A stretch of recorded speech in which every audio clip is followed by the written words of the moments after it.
Welcome to Quarter Kicking with Nick and Nick. I am Nick Prokop, with me as always. The venerable Mr. Nicholas Reyes. I really shouldn't call myself Okay. venerable. Venerable, we'll talk about that another show. I think that's the word of But the day. yeah, if you're listening to us, you're probably listening to us on Saturday, 21st of March. We're going to break down a few games from this coming weekend here. And we'll start off with some news here in the States under MLS. Some talk from Don Garber about expansion.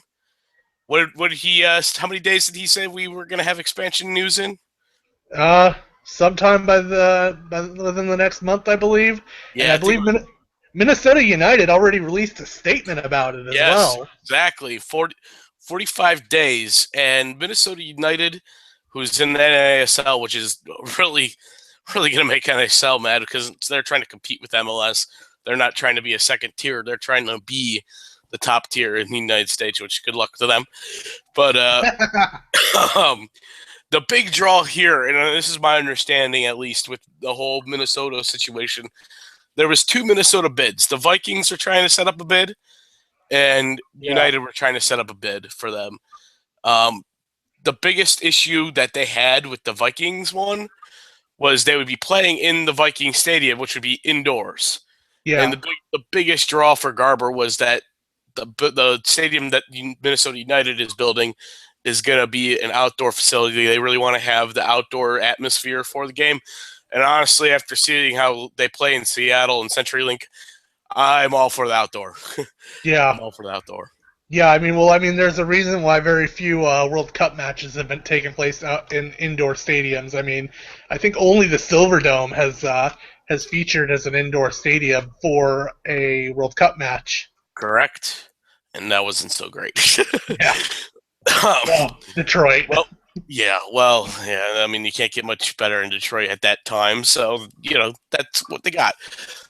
But also with that, a team that might come along with them, I think it's going to be Sacramento Republic Yeah. based on their stadium stuff and because of Miami kind of faltering at this point. The politics are just way too hard to work with right now. I don't, even though Beckham will eventually get his crew together, I think that's very telling in the sense when Garber was saying, "Oh well, we're going to be looking soon to look past 24 teams and expand even more." That was definitely a tip to, "Hey, David, don't worry, I might not pick you for 2019, but we'll be coming back to Miami soon." Yeah. So that was Well, one of the big things for me. I read an expose on the politics of going on, that are going on in South Beach, and you're putting it very lightly when you say they're quite convoluted. Yeah, It is just a twisted up mess of just cannot find the right site, cannot get the residents yeah. to want to buy in, cannot get anything done. Well, the biggest issue, for my understanding with them, is the real estate.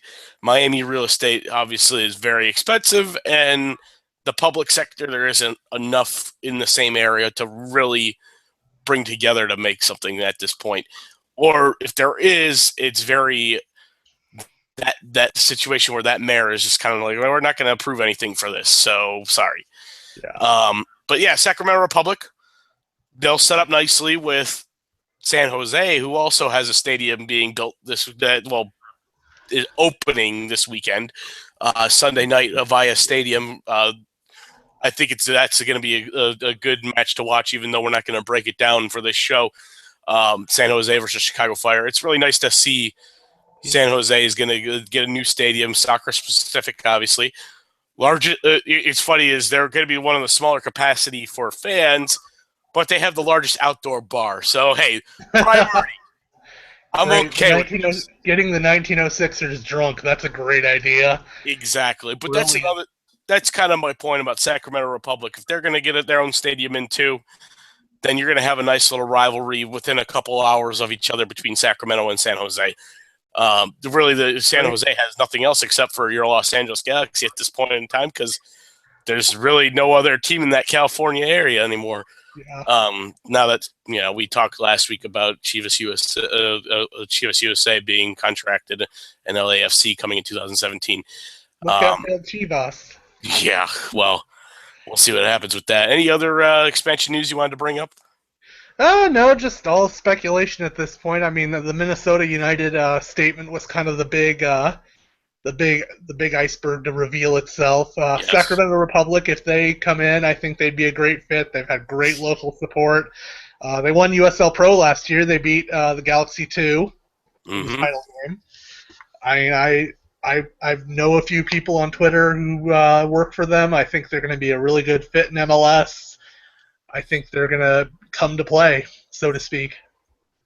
That sounds about right, and they're already saying that they're going to probably repeat, and repeating in any sport is really hard to do. Orlando City tried to repeat last year. Now we obviously know what happened with that. Yeah. Sacramento Republic knocked them out and eventually went on to win it. Uh, the only other major news going on right now in MLS, everyone heard the piece about Cristiano Ronaldo, but that's not here or there right now because he's still playing in Real Madrid, and we're going to get to that later. But I'm a fan of that. yeah, Jordan Brown was transferred out by MLS and Colorado Rapids, which I'm assuming the reason why they did is because of who they just signed as a designated player. Irish international, former Wolverhampton Wanderers striker Kevin Doyle. What do you got at your takes on Kevin Doyle and bringing it on to the Colorado Rapids? Well, it's been a while since I've seen him in the Premier League, that's for sure. Wolverhampton got relegated a couple of years ago. But I mean, it could be a nice fit. I mean, Wolverhampton won League One last year, I believe. I think Correct. they're up in the air to come up to the Premiership. Well, they're kind of in that area. They're not. They're not there right now. But yeah, Kevin Doyle is only 31, which is not too bad in the sense of a striker coming into the league. But the Not one quite thing your for retirement league. no, I mean he's not the quite like 33, 34, 35 area where it's like, oh well, he's just here to retire kind of thing. Because I really think he can actually go out there and score at least 10 goals a season, really, if for the next 3 or 4 seasons. Wolverhampton Wanderers, wow, right now seventh, so they're right on the outside looking into the playoffs. They're actually tied with the sixth place team right now, but the sixth place team has a game in hand on them, so that's why they're not into the bracket for the playoffs. But we'll see what happens for them. Back on the Colorado Rapids, though, they really needed this. I love Deshaun Brown. He's a good young Jamaican player. Obviously, a lot of speed on that kid, but he was never consistent, and that was one of the biggest issues they had. Doyle may not be a great target man by any shape or form, but he's at least going to put the ball in the back of the net, which is what they need. Yeah. He kind of reminds me of almost kind of what San Jose has in Chris Wondolowski in a way of a garbage man. He's going to take care of the garbage in front of the net. He's going to put it in. He's not going to be crazy fast. He's not going to be like a producer or an engine or any kind of number 10 type of situation. He's just basically going to get up top and put the ball into the goal. That's all you can really ask from him. Good To movement, me, good it's spacing, get him the ball, and he'll finish. exactly. And to me, that's a good signing for them. They needed someone like that. Really, they need a lot more than that. But at least now I can see that they could be somewhat competitive in games because they'll have a DP striker. Yeah. But that's kind of where I am at with them because they're like I said when we did our preview of MLS for the year, I definitely had them as probably the first team out of the playoff running. While second team, Chicago Fire. No, I think you had San Jose below them. Oh, I must have. But one other thing I want to mention, though, about the Avaya Stadium opening, the interesting thing about San Jose and Chicago playing is it's a very winnable game for San Jose, obviously. But what was interesting to me, I was actually very happy and then happy that MLS did bring him in over there. Is Chicago Fire's manager right now is Frank Gallup, and he was the one that orchestrated the San Jose championships before the team moved to Houston. So that was one of my big things for that is it's kind of like, hey, come on, Frank, come on and bring your team over here and play in our new stadium here in San Jose. That unfortunately you never got to see, but we're coming back to life here. But that's all the news we have today. We're going to go ahead and break down one match from the English Premier League, one match from La Liga, one match from the Bundesliga, and one match from MLS this weekend for all of you today. We're going to start in the Bundesliga at 1:30 on Saturday, and that's 1:30 Eastern. All times I say on the show was Eastern time zone. So any conversions you have to do on your own time. 1:30 Eastern on Saturday. Leverkusen versus Schalke. This is pretty much all the matches we're going to be pretty much are going to be themed based on the top four or rivalry. And right now, Leverkusen are fourth, Schalke are fifth. Last matchup, Leverkusen won 1-0 with a Hakan Kangaloo goal. And as of right now, the recent matchups, 4 wins for both teams and 1 draw. Who do you have as impact players in this game, Nick? Well, I mean, they're both kind of gunning for that last Champions League place with Bayern obviously running away with the title. Wolfsburg are in pretty solidly in second. They both just got knocked out of Champions League. Leverkusen on penalties to Atletico Madrid, and Schalke with one hell of a match against Real Madrid. I mean, I have to say it. Yeah. They really took it to them at the Bernabeu. They wanted to leave with some dignity. Yeah. That's the view I see it. Well, Schalke will need a big performance out of their captain this week, Benedict Hoedes. He's going to really have to shore up at the back, and up top they're going to have to rely on Max Meyer, the hot young German midfielder winger. I swear Draxler out, and they're going to need Klaas-Jan Huntelaar to put some in the back of the net. I swear that club just creates teenage wingers and attacking midfielders and all the Meyer, Draxler. There's so many others you can go off the list, but Maximilian Myers, I like that kid. I think he's going to create a lot. You bring up Huntelaar. He's a great target guy up front. He's got the height. He's got a lot of strength. It's like if he can get up there. And did you have some Leverkusen players too? Because there's some defenders that can't get against that big guy. Yeah. Well, they throw in some nice shots. Well, Huntelaar is really the key for their 4-2-3-1 formation, and what allows them to roll those young German wingers out there is because they have such an experienced target man up top. So for Leverkusen, I have Bernd Leno in goal, who's going to be a huge impact player for them. He's going to need to have a big match. Okay. Hakan Kalaholaglou. We're just going to call him midfielder. Yeah. You know, we should just make a nickname for this kid. We're just going to call him Turkey Glue. Because he's from Turkey, and he has Hakan. Turkoglu like the basketball player, but, instead we're going to take it to Hakan and make it Turkey Glue. So Turkey Glue in the midfield, go ahead. And Sun Hyung-min for the Korean winger. Always a lot of really good Asian players who come on through the Bundesliga. Very tasty, too. It's a really, really good strategy for them to get those young Japanese and Korean players, brood them up through their youth development system. It's a great system for them. It's really beneficial for both sides. Yeah, it is. One thing I would like to say, though, is you brought up the speed on Soon on the wing. The one thing is with the 4-2-3-1 that Schalke plays, if he's gonna be able to get out in that wing, then they're gonna be maybe a little too compact. And if he's able to get out in the wing, they could really, really exploit the outsides and probably get a lot of crosses in the box, create some extra chances. Did you bring up any defenders besides Bernd Leno? No, just him in goal. That was the main guy. Do you got someone you want to bring up? Kyriakos Papadopoulos. Ah, yes, the Greek defender on loan from. I'm trying to remember who he's on loan from. On loan from Schalke. Schalke, there we go. Yeah, that's why it's even more intriguing. But the funny thing is that since he's on loan from his team, probably playing against his team because they don't have the rule that MLS has where you can't play against each other. One of the things I was thinking about when we were just talking about Klaas-Jan Huntelaar, that's going to be a matchup to watch out for. I have a feeling Papadopoulos will be marking Huntelaar a lot, especially if because of his size, he'll probably be able to take out Huntelaar in the aerial threats. But there'll be definitely a big matchup to watch on this match. This is going to be a close one to call. For me, honestly, if we're gonna give a score to these, like I said, last one was 1-0 with Hakan Kangulu, Turkey Glue scoring. Uh, oh man, This one's in Schalke though. yeah, Gelsenkirchen. You know, I'm going to go with Schalke then. I'm going to take 2-1. I'm going to go 2-1. I think how I mentioned Leverkusen is going to probably go on the wing and get a little extra out. They'll get at least one goal from some service from Soon.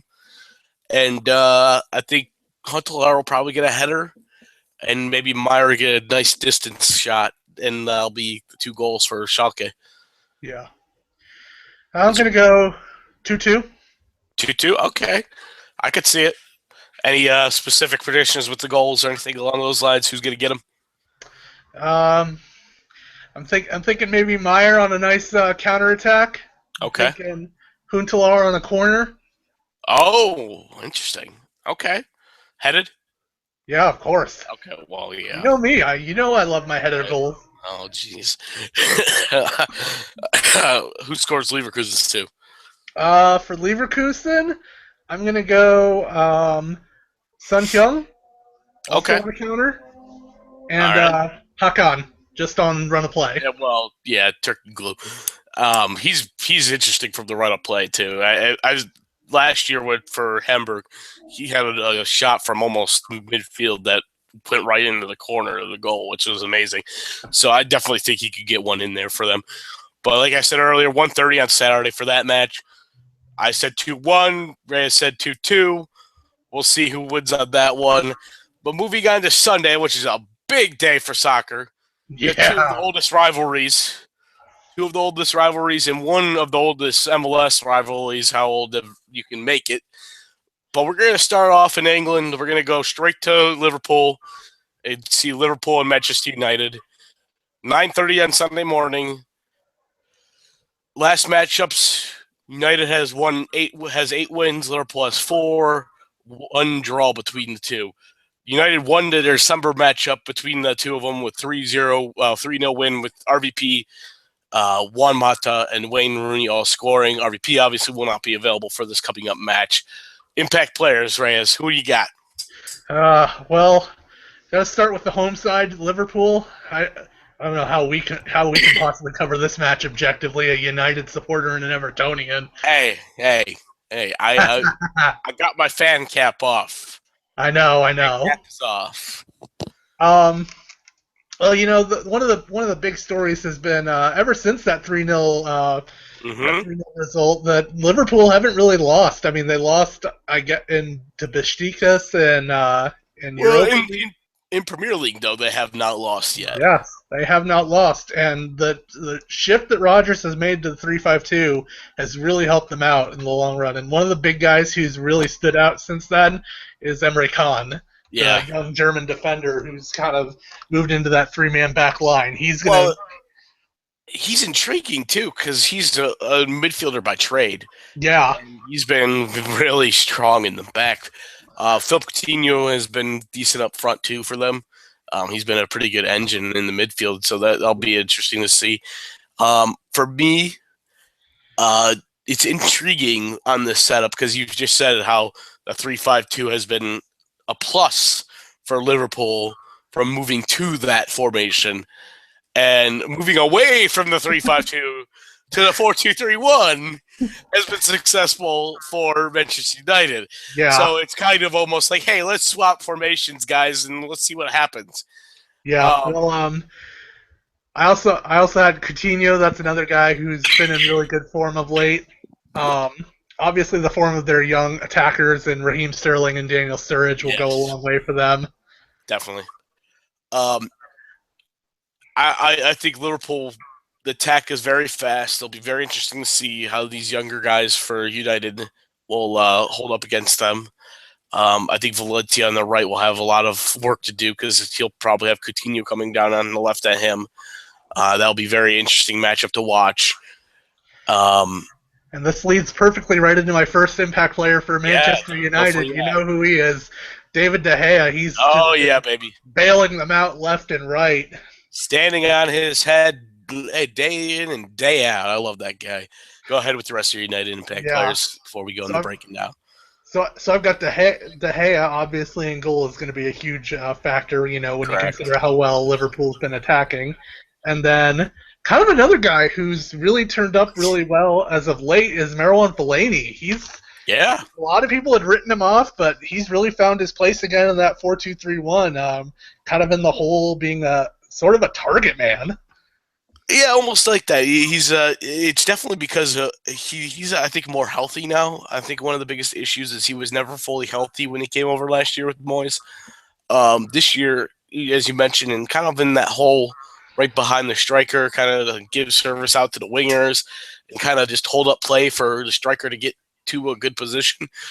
He's been really good as that kind of like behind guy, and that's one thing that's after a while you could tell that he wasn't very good at defense anymore, and he Yeah. needed to be more of that attacking midfielder. Who else do you have? And then I have another guy who's kind of been struggling as of late, but was big for United early, in Angel Di Maria. I Yeah, think he's been struggling for I like the think they're last really month. going to need him to turn up if they want to get a result here at Anfield. I totally agree because he needs to be worth that money that he's supposedly worth. And one of the big things for me is there for a while there he was playing out of position as more of an essential guy, and he's not a central guy at all. He really, really needs to be the guy on the wing that's going to get pacey on the side, get down the pitch, cross the ball in, be some sort of extra man in the box. They need him to be that kind of guy. Um, he just has not been. He had flashes early in the season, got injured a little bit, came back. He's just not been the same guy. Yeah, Um, definitely. I mean, I I don't he I showed in don't his know. frustration again in the FA Cup. I don't know if it's because of not having the caliber of player that he had at Madrid around him, or if it's just personally adjusting to the league and the weather, because that is one major hassle from coming from a nicer country like Spain to going to a colder country like England, where it's basically 40 degrees for 8 months out of the year. So it's one of But those intriguing situations for him that he's probably still adjusting to that. and then you throw in the winter break that La Liga takes that the Premier League doesn't take. That's also will Correct. take a They toll on really, you. personally, they really, really are behind the eight ball on that, and really, really, really need to fix that because that's something that all the leagues, honestly, at this point, should be doing. Um, but this is intriguing. What do you say score wise, and who scores for the two teams? This is always a soul crushing result for me. I'll go 3-3. I'm going to go a lot of goals. 3-3, a lot of goals. Well, you Yeah, must be I'm going to looking at my go. notes or something. So I'll go for Liverpool. I'll go Sturridge with one. I'll go Coutinho with one, and I'll go one of United's defenders putting one in their own net. Oh, come on! All right, I'm And then guessing for Phil for Jones. for United, I'll go Fellaini with a header, Di Maria to get one from outside the box, Thank God he and needs it. and Falcao with a late leveler. If he comes in, Yeah, he's been coming on, but for like a 10-minute sub at the end, and usually it's because they're already up 2-0 or 3-0. I was actually going to say 3-3 also, and I'm going to stick with it. I am actually going to say a Sterling hat trick. I really think that's going to happen. He's just going to be lights out there and just fly through that really horrid defense. Hey, Dortmund, I see you out of the Champions League and not going back next year. Can I have Matt Hummels now? And Ilkay Gundogan. If I can get those two, we're talking. okay, we'll save that speculation Okay, for so June when putting we. the fan hat back away. Well, I think with the three on the United side, like I said, Sterling, I think is going to have a wonderful game. Hat trick for him. I'm going to go Fellaini with a header, and then Wayne Rooney with a brace. He just plays very well against Liverpool. He gets up for it. He's had a lot of goals lately. He's obviously in form. Him and Fellaini with that 1-2 in that 4-2-3-1 has been very good for the two of them. I think that's going to set him up nicely for a couple more goals this week. So we're both looking at 3-3, so no one's going to win anything from that. But Fellaini yeah, and that's going to Rooney, be you just know how to crush my soul. That's going to be a great coffee cup morning match for the people on the East Coast.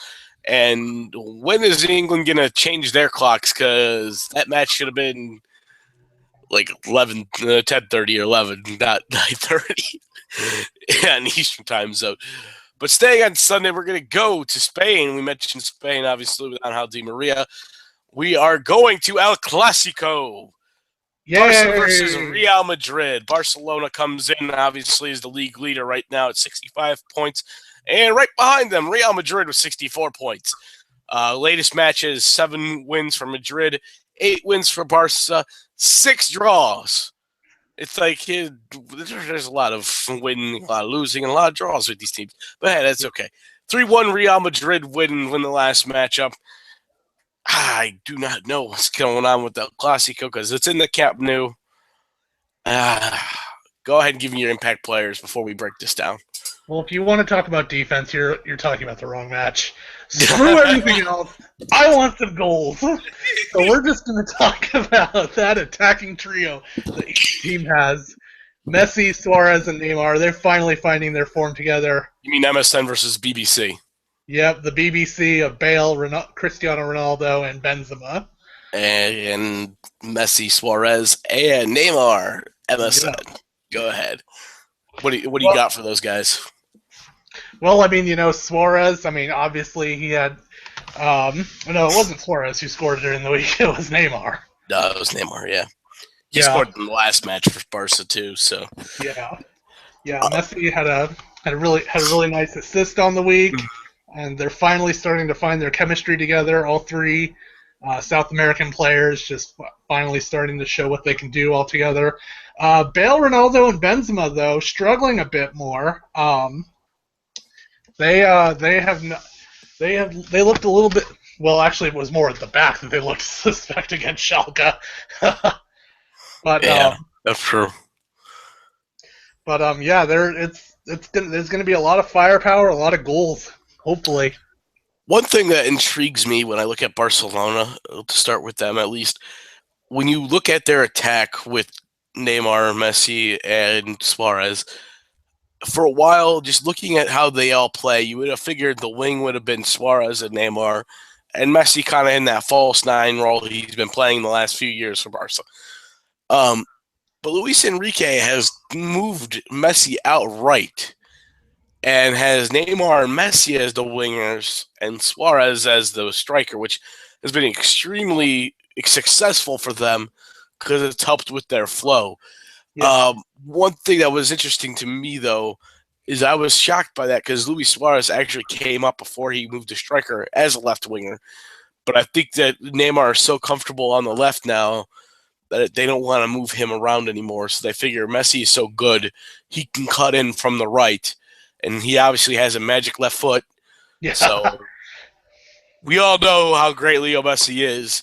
So it's one of those situations that he can come in from the right, come in and have a nice shot off his left foot from distance or in the box. So one of those situations that I could see him just terrorizing the left side of the defense for Real Madrid going into this match. He terrorized Manchester City on the week. Yep, if not for an otherworldly performance from Joe Hart. That was the Joe Hart of a couple of years ago. Looked to be the next big thing in England. I believe City started Kolarov on the left too, and he got destroyed by him. Moving over to Real Madrid's attack with the BBC, Benzema, Bale, and Cristiano Ronaldo. Obviously, we know what we have in Cristiano Ronaldo. You're not gonna. There's not much you could say about one of the best in the world. Obviously, the same with Messi. Bale has been intriguing lately because he's struggled a lot. Yeah. He's not playing really good. He's not getting back and trying to play any defense at all from the right wing. So it's been kind of an issue for the attack. So Benzema's service has been kind of down because you have so many attacking players on Madrid's field that you're basically taking a former attacking midfielder like Toni Kroos and expecting him to do all of the midfield defensive work. Yeah. And that's really, really, really hurt them. And if that's the case, if Bale's not going to play good defense against Neymar and those guys coming up the left, that's going to really exploit them.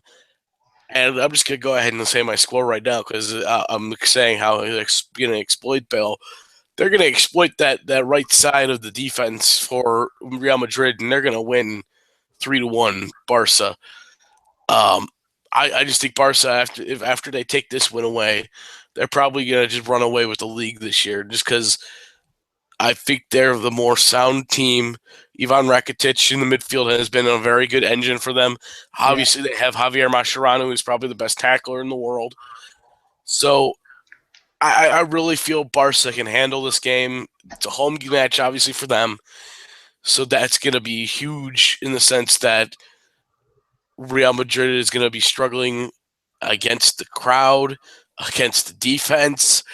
So as long as they can get a good match out of Ter Stegen in the back, I really feel like Barcelona will just boss this game.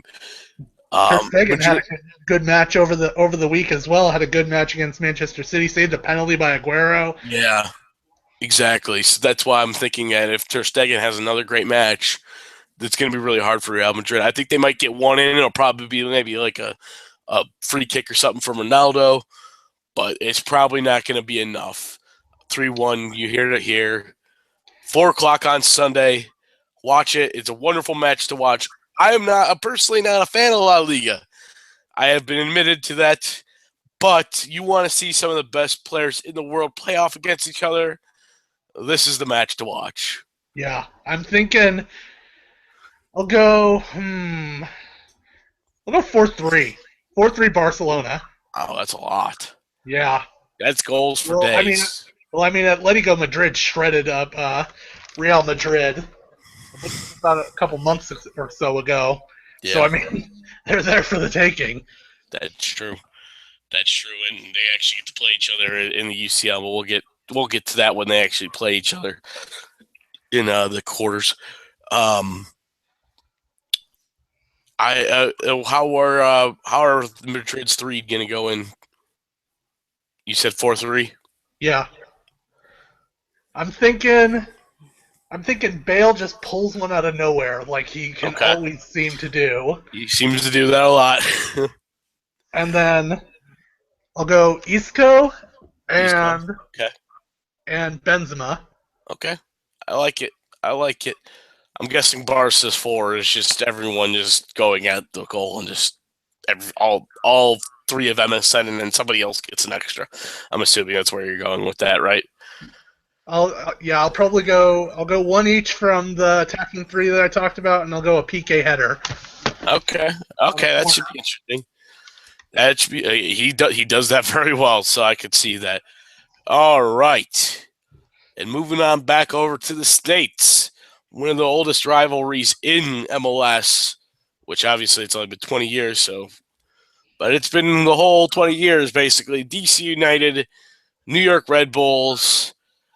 This is going to be a fun one, 5 p.m. on Sunday. I believe that one is ESPN? ESPN2. Yes, ESPN2. Might I say, this new Soccer Sunday thing for MLS is just amazing. I'm just loving it. It's fantastic setup. You get Unimas on Friday night, which obviously this Friday we did not have because of inclement weather in Philadelphia. They are being postponed tomorrow until 4. But hey, with the whole setup of having 2 games, primetime games on a Sunday, I love it. Bravo ESPN, bravo Fox Soccer, Fox Sports actually. Yeah. And this matchup for me is going to be intriguing because 6-6 for the wins. They each have 6 wins lately against each other, 4 draws. But when you come down to it, the rivalry plus the Red Bulls knocking DC United out of the playoffs last year on a 3-2 aggregate, that's going to be huge for DC United to play in this matchup. They're going to be coming out smelling for revenge, in my opinion. They will want the revenge on New York for knocking them out. What do you have as impact players for this match? And let's break it down. Well, I'm going to have to agree. I mean, DC United have just made a reputation of just ripping the hearts out of Red Bull supporters. I mean, that's just what they do, and to have that finally come down on them, really, they are going to be livid. This is one of the oldest and proudest franchises in MLS. They're going to be out for blood, like you said. But it is at Harrison, New Jersey. So That is a good match. That's a good thing for New York. yes. Um, Luis Robles is the first guy mhm. I'd like to talk about. He's going to have to Okay. stand tall for the Red Bulls. I think. I think those first 15 minutes, DC United are just going to come out and try and rip them apart, and so he's going to play a big role. Um, Dax McCarty, their captain, obviously the engine in the midfield. He's going to need to Yes. start to break up some of their attacks. And you could talk about Bradley Wright Phillips or Sasha Kleshim, but a guy who scored a ridiculous goal against Sporting Kansas City, Lloyd Sam. Whew. I I am actually impressed with that. Lloyd Sam has been with that team for a few years now. He's always been a grinder kind of guy out in the midfield. Everyone knows him for his speed because obviously he's Gahanian, but the way he's always played is just amazing. And on top of that, now that he's actually healthy and actually playing, it's very nice to see to have him out there for New York. You mentioned Dax McCarty. I really think he's going to be the X factor for them. Yeah. He really needs to stop the attack for DC. Obviously, DC's attack is not that strong right now with the news with Eddie Johnson, but we'll get into the DC players here in a minute. But Dax McCarty is definitely going to be a key factor in this matchup. He's going to be interesting to see who they play next to him, if it's going to be Felipe Martins or if it's going to be somebody else. Right. The last couple matches, you could tell that there was a little bit of a difference not having his buddy Eric Alexander next to him anymore. You brought up Luis Robles. I really like Luis. He's one of the stronger MLS goalkeepers. He's very solid and consistent. That's definitely the kind of guy that I would like at the back of the goal for me. But I have Steve Clark, so I don't need Luis Robles.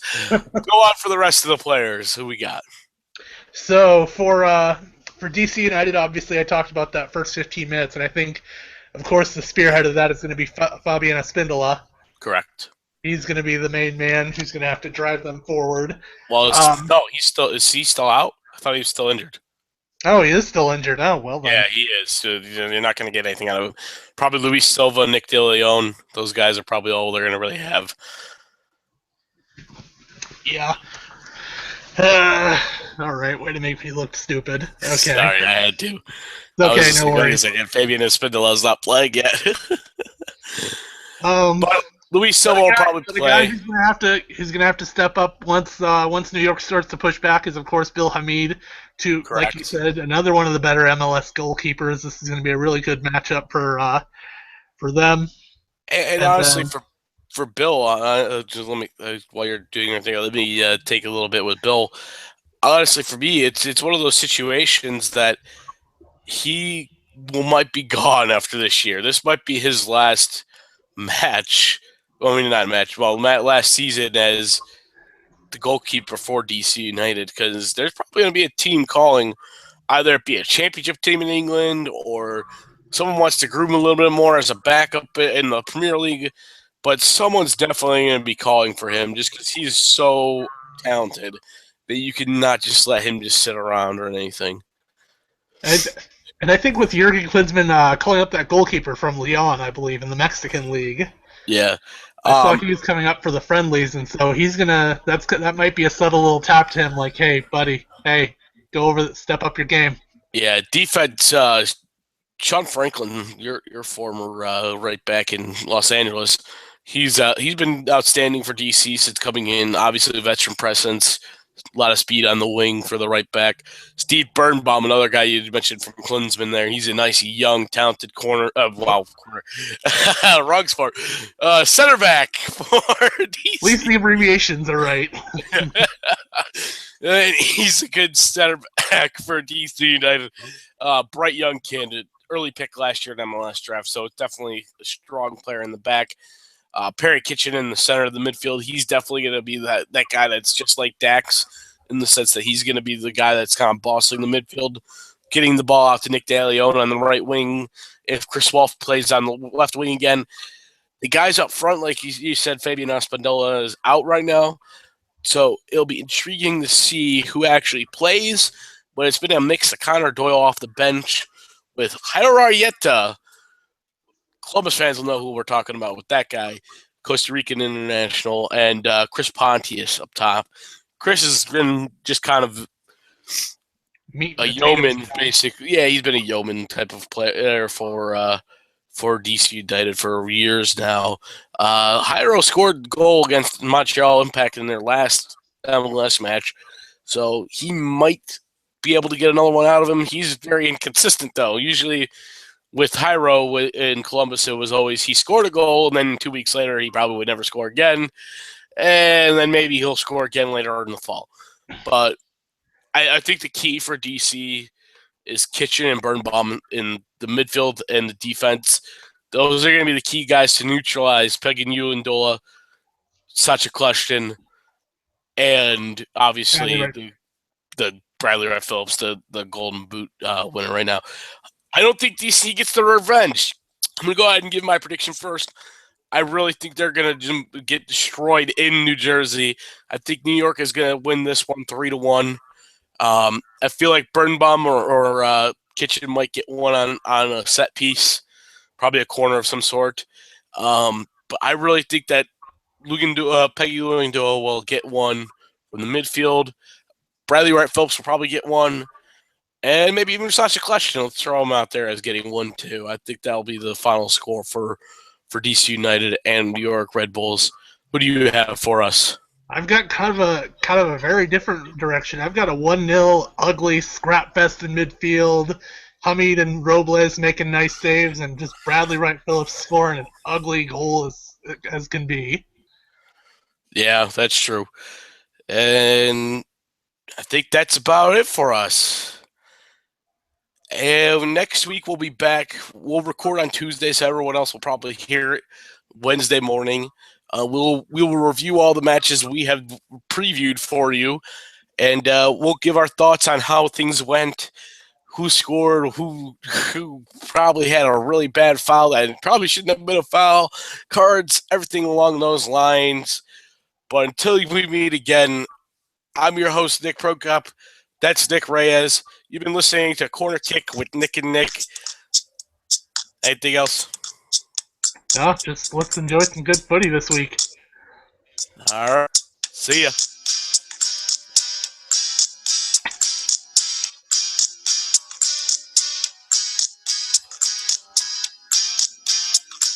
I'm really digging that jam.